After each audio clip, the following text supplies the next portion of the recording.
I knew she was texting because I once caught a glance of it. I didn't know who she was texting, but I just knew it was always the same person.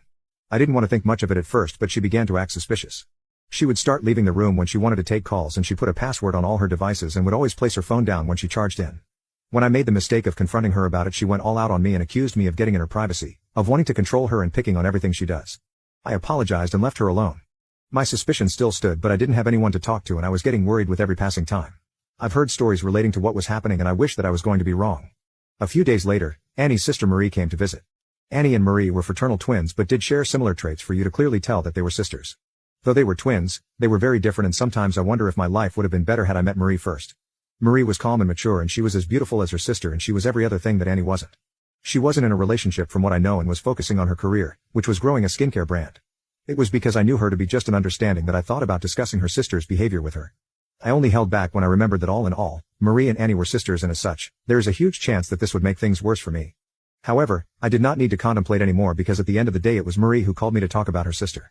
We had all been sitting at the dining room table drinking wine and eating pizza while playing a board game when Annie got a notification for a text, and from then on, she became distracted. Marie would call her back to the game every now and then.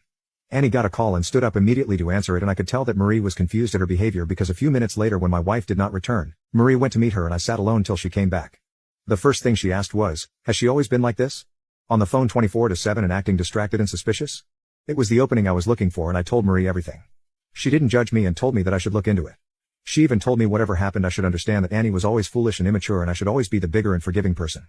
I understood what Marie was saying. If I found out that my wife was cheating on me, I should have it in me to forgive. I knew that Marie tried to talk to Annie, and I also knew that my wife did not listen. That was probably why Marie told me she would be coming off and to check on the children, and I was grateful. It was stressful doing it alone nowadays. I continued to live in doubt for weeks until one night luck shined on my side. After coming home one night from a party with her girlfriends, Annie was very drunk and half asleep as she walked into the house and threw herself on the bed. As she did, her purse fell on the floor, and as I went to pick it up, her phone slipped out and I saw that it was unlocked. This was my chance, and you can be sure that I took it. I went through her phone, and what I found broke me. Annie was cheating, yes, but she was also making a fool out of me. The person she was cheating with was a man named Tim, someone she had met on social media, and from what I read, someone she had seen a number of times. Annie's messages to this man were not only about their affair but about me, because the man knew. My wife made fun of me with her lover, calling me all sorts of things, laughing at my insecurities and my deepest secrets that I entrusted to her.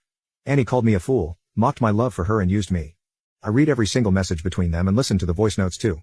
When I was done, I sent them to my phone, dropped hers, and went to sit on the couch, in the darkness and in tears.